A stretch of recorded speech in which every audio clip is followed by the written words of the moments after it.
attention, we're supposed to be doing goodness today, but we skipped a couple, and I took the liberty of going out of order.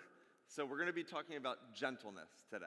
And we've been studying this verse for the past month and a half. The fruit of the Spirit is love. So this is how, as followers of Jesus, we're to show up in an anxious world, in a world where there's all these competing interests, where there's pressure and stress.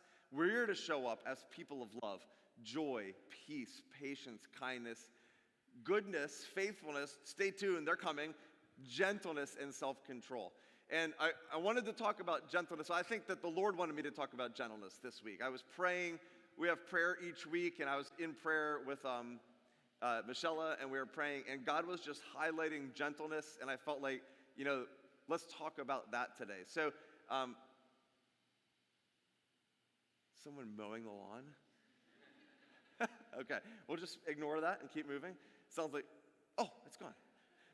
So, a lot of you know this story, but there's a lot of new people here, so you might not know this story. A couple of years ago, I took the teenagers on a missions trip to Texas, and the low point and most memorable point of the trip was that most of us almost died in a terrible, horrific car accident. It's a true story. And so we were driving in a 15-passenger van, and we were at a stoplight, and the light turned green, and as we pulled out to turn, somebody blew through the red light going 50-some miles an hour, hit us, flipped us. We ended up flipping this way, and landed kind of sort of upside down, sideways, and miraculously, no one was seriously injured. 2 kids needed hospital attention. Well, actually, we all went to the hospital, but 2 kids had some injuries they needed dealt with. But it was terrifying for me. And you can talk to each of the kids. We've all had to walk through PTSD with loud noises when you're driving and cars stopping. And I don't know that I'll ever get in a white van again either. But it was really scary. And if you're an adult and you've ever been responsible for other people's kids, there was just an added weight upon me as I started getting them out of the van and thinking a bunch of them were kids of parents I've known my whole life, kids who I love dearly, and just watching each of them get out, and everybody was walking and okay generally. And so then we went to the hospital and all this stuff, and they decided they had to keep me overnight, which was horrible, because I just wanted to be with my kids. 2 of my actual kids were in the van.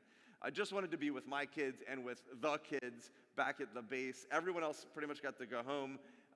But I had to stay because I had some seatbelt mark, and they were you have to stay and be observed overnight. And so I'm laying in this hospital room in Texas by myself.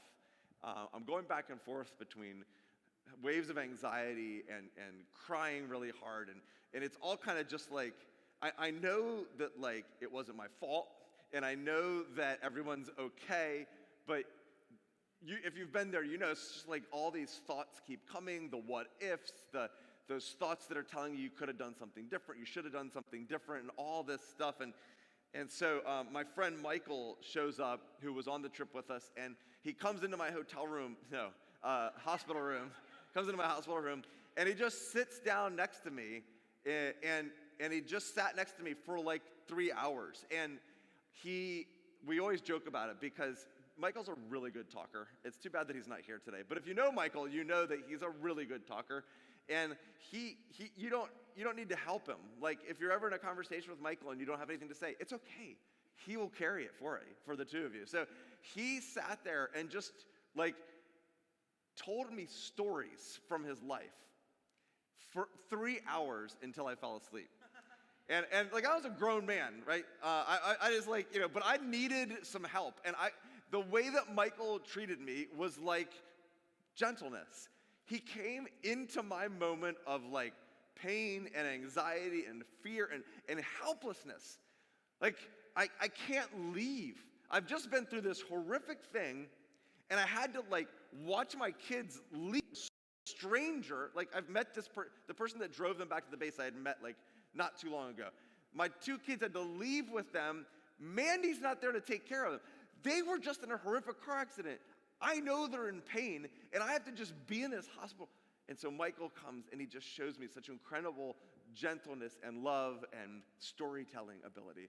And when I think of the word gentleness, I always go back to that moment. And I want you to keep that picture, because this is what I can tell you right now, is that everybody in this room right now is going through something. Everybody in this room right now is carrying some burden. If we took time to interview every single one and bring you up on stage, like Christine's going to do in this class. Just kidding. That's not what she's going to do. Come up on stage and share, like, what's the really hard thing? Not the thing you share when someone's like, how you doing? And you're like, oh, good, I'm just busy. Like, we're all carrying, like, a significant thing, or probably more than one. And if we took the time to just hear it, this is one of the joys of being a pastor, is you all let me into your lives. And I get to hear some of those deep things that each of us are carrying.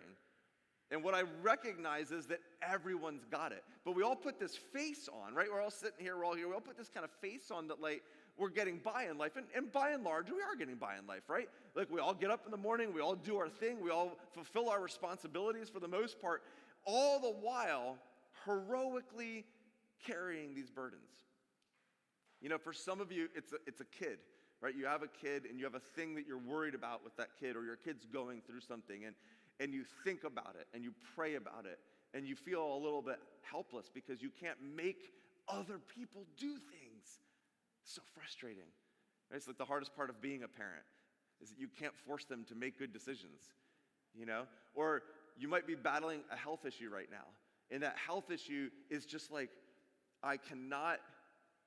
it's not going away. It's like there every day when I wake up. It's there, and it's a present issue, and other people don't quite get it. They all are used to being sick and then better, but I've never had that. It's always been just there, varying degrees, but you know, it's a health issue. It's not just like a sickness, right? It's been there for a long time. Some of you, it's a relationship issue. Some of you have been in a relationship issue for longer than you would like to remember. Some of you have been battling and working, and you just feel like you can't make progress, you know? It's something for all of us, isn't it? There's a weight that all of us are carrying. For some, it's regret. It's like this thing that when I bring up, hey, you're all carrying something difficult, it's the thing you think of that pops to your mind. I wish I hadn't done that or said that or made that decision. And it's just these things that we carry. And I just want to be like real a little bit this morning. Like, what if we could all safely get in touch with that thing? What is that thing for you right now? What is that worry, that deep worry, or that fear, or that pain? That thing you think about and you pray about. And I wonder if in that moment today we could just hear Jesus say this, okay? He says, all things have been committed to me by my Father. So Jesus would come to you right now and he would say, I've got all of it. I've got all of it. All things have been committed to me. And no one knows the Son except the Father, and no one knows the Father except the Son. What there is there's deep, intimate relationship here. He's saying, you can trust me. I've got it all, and you can trust me. No one knows the Father except the Son, and those to whom the Son chooses to reveal him. He's inviting us into this relationship, this beautiful, self-sacrificial relationship that exists between God the Father, God the Son, and God the Holy Spirit. And he's invited us into that, and he says, so come to me. I've got it. I welcome you into this loving relationship. Come to me. Don't come to Netflix. Don't come to distraction. Don't come to substance. Don't come to alcohol. Don't come to sleep. Right? All the things that we do to put Band-Aids on it, all the things that we do to make it so we don't have to look deeper at that thing, or he says, come to me. Come and be honest. Come and be real. Come and be authentic. All of you who are weary and burdened, and I will give you rest. That thing that we're looking for. Come to me if you're burdened, and I will give you rest. And look what he says about himself. He says, take my yoke upon you and learn from me, for I am gentle. Isn't that an interesting word for the God of the universe, the maker of all things, to say about himself? He's gentle. You ever think about Jesus as being gentle? In the Old Testament, there's a prophecy about the Messiah coming, Jesus, that says, a bruised reed he will not break, and a smoldering wick he will not snuff out. Talking about the gentleness of the Messiah. In one of his last days before his crucifixion, he rides into Jerusalem on a donkey, and it says that he comes as a meek king. That meek is the same word. Same Greek word, different sort of ending here as gentle. He's a gentle king. This is the God of the universe, the maker of all things. He is the commander of the hosts of heavenly angels, right? This is a warrior God. He is a God who goes to battle on our defense, right? Against the enemy, but he is gentle with us. Come to me, all of you who are weary, you're worn out. You've got dreams that haven't come true. You've got things you've been waiting for. You've got prayers that have gone unanswered. You've got pain that you don't really want to talk to people about. You've got stuff going on in your marriage that is embarrassing. You've got stuff going on in your own life that's embarrassing. And he says, come to me with your stuff, with your dirt, with your pain, with the things that you regret, with the things you're ashamed of, and I will give you rest because I'm gentle and humble. I mean, that's the revelation of God's character that I want you and I need to hear this. You need to hear this. This is who he is, and you will find rest for your souls, for my yoke is easy and my burden is light. I was going through a really, really hard time in my life a couple years ago, and my therapist, who's a Christian, she said, can you just let God care for you? I said, I have no idea how to do that. I don't understand what you're talking about. I understand how to study God. I understand how to follow God. I understand how to obey God. I understand how to talk about God. But let God care for me? I'm hurting here. What do you mean, let God care for me? And what she loves to do is she loves to dig down into the depths of my soul. This is my whole teaching is a plug for this course, by the way. I didn't really know that was going to happen. Yeah. Yes, you should have. So,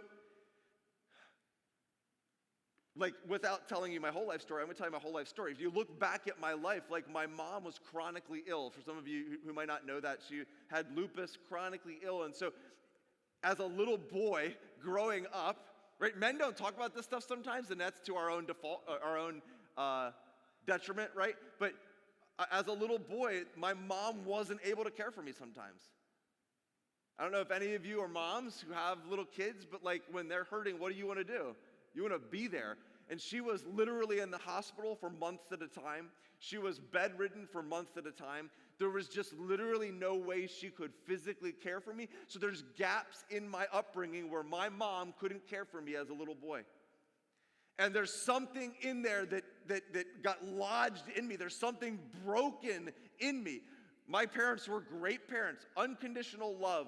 They loved me so deeply, but there are things that happen in life that aren't anyone's fault, but they still hurt you and you still suffer the consequences. And so growing up, I needed to go somewhere with pain, and there was no healthy response there. So as a teenager, I went to sin. I didn't know how to be cared for. I didn't know how to let God care for me. I didn't know how to let God be gentle with my pain. So I went to sin. I went to escapism. And we do that, don't we? It's so much easier to escape it than to deal with it. And then I got married, and then, strangely enough, I made Mandy to be my caregiver. And I remember one time, I'll never forget this, we were in therapy, and the same counselor, we were in marriage therapy, and she looked at me and she said, you treat Mandy like she's God, right? And I was like, wait, I'm not supposed to? It's worked well so far. But I needed Mandy to be okay with me. And if she wasn't okay with me, I was broken. That's not good. That's not fair to her. She can't be God. My expectation of her to keep me together is not fair to her. It's not fair to me. It's sinful. It's unhealthy. I needed to get free of that. delivered of my wife. No, just kidding. I needed to learn to let God take care of me. I'm still learning it. How many of you know God as a gentle God? How many of you know this is Jesus? Can you imagine? You have no problem hearing Jesus come up and say, hey, I've got a mission for you. And you're like, yes! I love that Jesus, right? Or Jesus comes and says, hey, you need to change this behavior. And you're like, yes, I receive conviction. I love that Jesus. How many of you can just be like Jesus who comes and says, sit down. Let me sit by your bed and tell you 3 hours of stories. Let me love you in your pain. How many of you know a gentle Jesus? See, gentleness, these words get so hard to define because we just use them. Gentleness, in the way I'm going to talk about it today, moves towards another person's pain. And it starts with Jesus. You can't learn to be gentle with others. This is out there. I don't know if I even agree with this statement, but I'm putting it out there. Ready? You can't learn to be gentle with others until you learn to let Jesus be gentle with you. What do you think? It's got the ring of truth, right? I mean, Chris is shaking his head. You can probably learn to be gentle, but it won't be as good. How's that? Okay. See, gentleness from God to you says three things. God says, I've got you. Do you need to hear that this morning? Like, I'm not trying to be dramatic and sappy. I'm not trying to make you cry, but it wouldn't be nice if some of you did a little bit, all right? No, but this is God in that burden. Think about the burden that you're carrying. Can you hear God coming to you and saying, I've got you? I've got you. I'm not going to solve it all, but I've got you. I will hold you. I will strengthen you. Can you hear him say, I get it. I've been there. I've felt that pain. I know that disappointment. I know that, like the Bible tells us that we have a high priest, it's Old Testament language, it talks about Jesus, who can understand all the pain that we're going through. He has been through it. And he says, I'll give you what you need. Listen, I've got you. I get it. And I'm going to give you what you need. I'm not going to necessarily solve it, but I'm going to give you what you need. I'm going to give you the courage. I'm going to give you the strength. I'm going to bring you healing to your heart.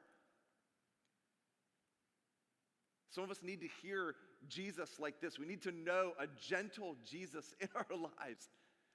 It's so hard not to say gentle giant when I say gentle Jesus. It almost just rolls right off the tongue. Gentle giant Jesus, that's even weirder. Okay.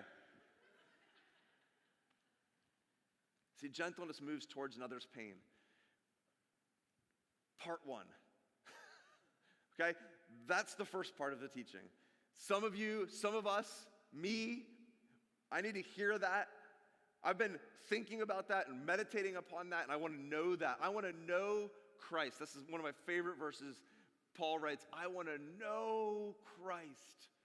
I want to know him and the power of his resurrection and the fellowship of his sufferings. But I want to know him, the whole thing. I want to know Christ. I want to know the gentleness of Jesus moving towards me. I want to mature to the point where I can bring my pain to Jesus and open my heart to Jesus and not just distract it with study and religious duty and helping other people, but actually let God take care of me. I want to learn how to do that. Do you? Do you want to let Jesus move towards your pain and your disappointment and your frustration and your burden that you're carrying? You can start that today. Part two. We need to do this for each other. I want to tell you that there's a difference between coming to church and being part of the church. You can come to church and not be cared for. But once you become part of the church, this is how we live. The church moves towards each other's pain. The church embodies gentleness. Can you and I embody the gentleness of Jesus? That Matthew 11:28 verse. Come to me, everyone who's burdened, and I will give you rest because I'm gentle and I'm humble. Can we embody that to the world? Can we start? Let's embody that to each other. The people in this room who are in pain, we're all there. You don't have to look far. You could just look to your left. That person needs you to love them. And you could look to your right. That person needs you to love them, right? Ephesians tells us to be completely gentle. Colossians tells us to clothe ourselves with gentleness. Titus tells us to always be gentle towards everyone. Philippians tells us to let our gentleness be evident to all. See, gentleness moves towards another's pain. You and I need to embody that. The body of Christ, right? The church, what Paul calls the body of Christ. We're the physical presence of Jesus on earth. And this is so cheesy, and I hate saying it, but we're the hands and feet of Jesus. Right?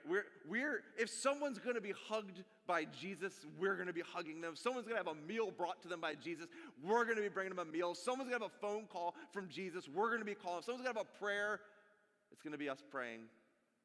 How can you and I move towards one another's pain?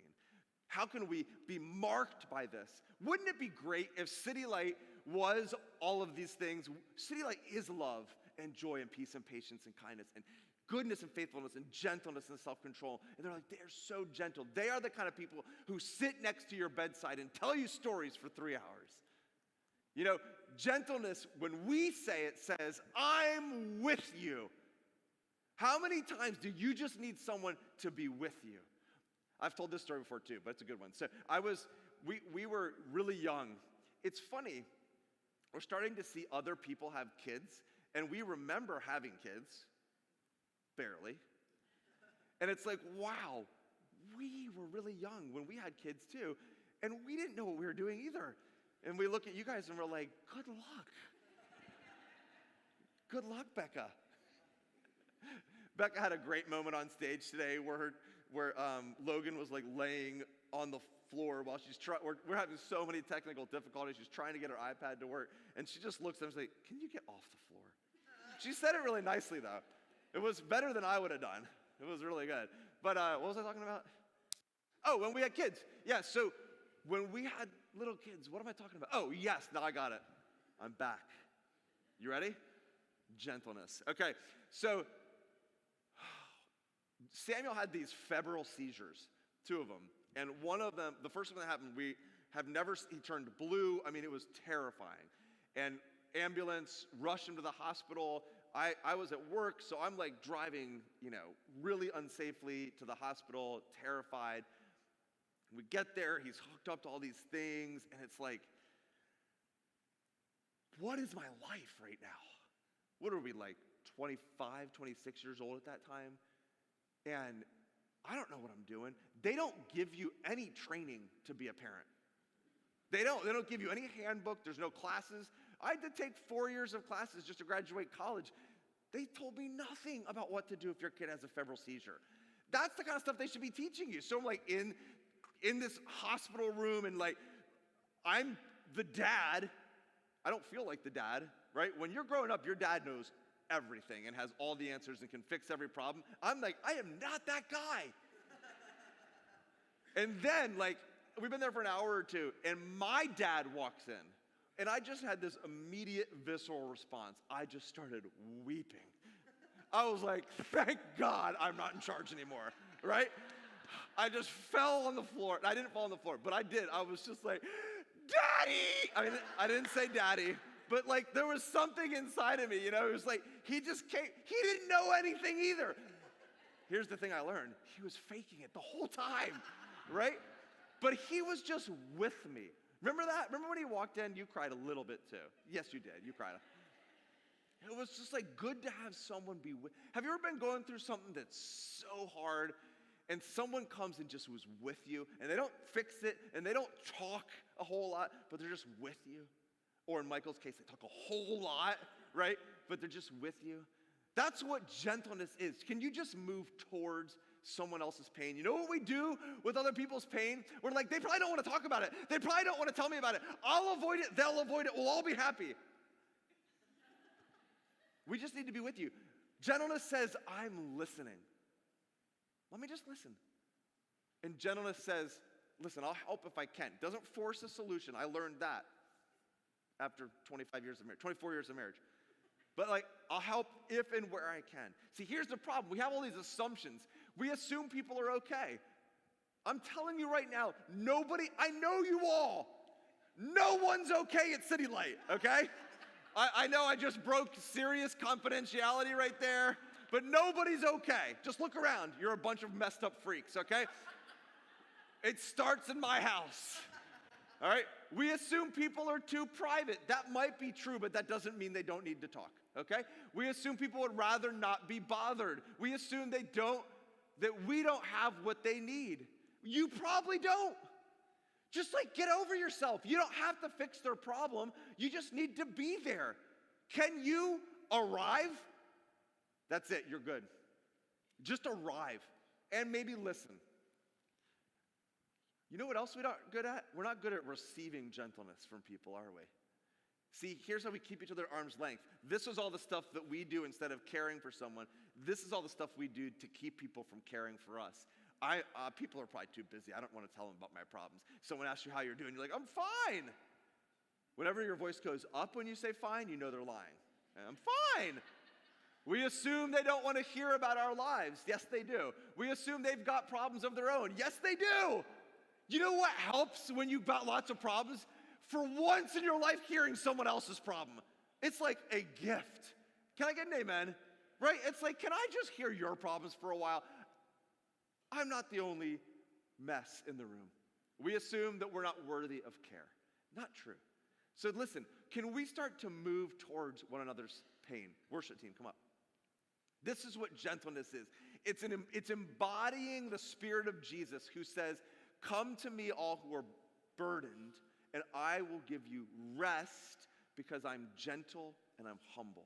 That's the Spirit of Jesus. Can we embody that towards each other? I would love for City Light to be a place, and I say this a lot, where everybody is known and everybody knows. Right? And it's another plug for small groups. You're not going to get to this depth just sitting here in rows. Circles are better than rows, right? That's what we believe here at City Light. So today, I want to encourage you to do something. I've got these prayer cards, and I printed way too many of them for when we use them. So we're going to repurpose them, okay? So I want everyone to get 2 of these.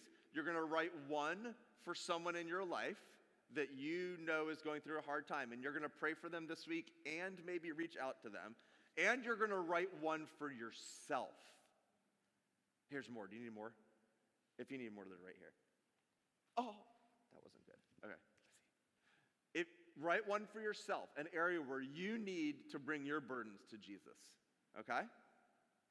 So write one for yourself and write one for someone that you're going to care for this week, either just by praying about them, you don't have to even tell them, or by moving towards them in some way.